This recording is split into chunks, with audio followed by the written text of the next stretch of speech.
Hello বন্ধুরা, আসসালামু আলাইকুম। চলে আসলাম আপনাদের সামনে নতুন আরেকটি ভিডিও নিয়ে। বন্ধুরা, আপনারা আমার চ্যানেলে প্রতিনিয়ত দেখতে পাবেন পশু পাখি, গৃহপালিত হোক, বন জঙ্গলের হোক, সেই পশু সম্পর্কে ভিডিও। আপনারা বিভিন্ন ডিসকভারি চ্যানেলের ভিডিও যদি ইংলিশে না বুঝতে পারেন, বাংলায় যদি বুঝতে চান, তাহলে আমার চ্যানেলটা অবশ্যই সাবস্ক্রাইব করে পাশেই থাকবেন। তো বন্ধুরা, আজকের এপিসোডে আপনারা ভিডিওটি না টেনে শেষ পর্যন্ত দেখুন।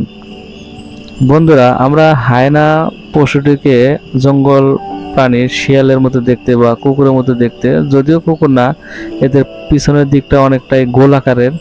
তো এই হায়না একটি গুরুত্বপূর্ণ প্রাণী বন জঙ্গলের সৌন্দর্যের দিক দিয়ে, কারণ এরা কিন্তু দলবদ্ধভাবে থাকে, অনেক হিংস্র হয়ে থাকে। কিন্তু আমরা অনেক সময় দেখে থাকি যে হায়নার দলগুলো সিংহকে শিকার করে খায়, কিন্তু পুরোটা একটি ব্যতিক্রম হয়ে গেছে। কারণ এখানে এই জঙ্গলে হায়না নির্যাতিত, অর্থাৎ হায়নাকে ধরে ধরে সিংহ খাচ্ছে, তার একটি দৃশ্য। আশা করি বন্ধুরা ভিডিওটি না টেনে শেষ পর্যন্ত দেখেন। আর ভিডিওটি দেখে যদি একটু ভালো লাগে, যে অবশ্যই তো তার বিনিময়ে লাইক, কমেন্ট, শেয়ার তো অবশ্যই আশা করি। আমরা অনেক কষ্ট করে ভিডিও বানাই।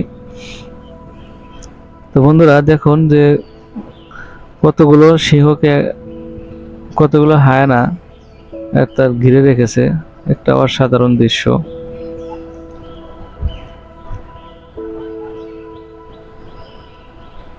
এখানে মরা গরু পড়ে আছে, দেখেন অনেকগুলো হায়না সিংহকে আক্রমণের চেষ্টা, লাস্ট পর্যন্ত এখানে তাকে রোডের উপর নিয়ে এসে কামড়ে কামড়ে খাওয়ার চেষ্টা। এই যে আফ্রিকান লায়ন, অসাধারণ লায়ন, চুলগুলো কি লম্বা লম্বা।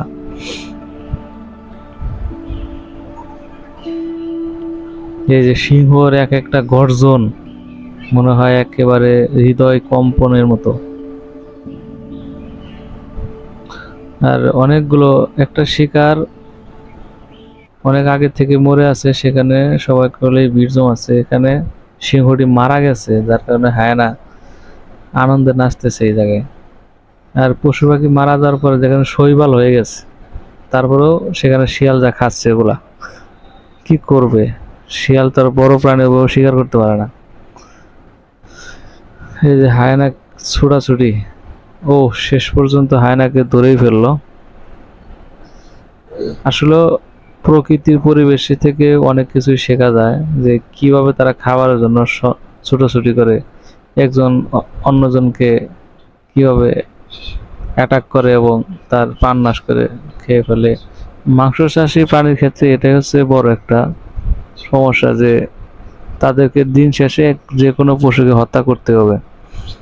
তো বন্ধুরা, শেষ পর্যন্ত আমি একটা কথা বলবো, যে ভিডিওটি যদি আপনাদের ভালো লেগে থাকে, তো অবশ্যই আমার চ্যানেলটি সাবস্ক্রাইব করে পাশেই থাকবেন পরবর্তী ভিডিও পাওয়ার জন্য। ধন্যবাদ সবাইকে। আসসালামু আলাইকুম।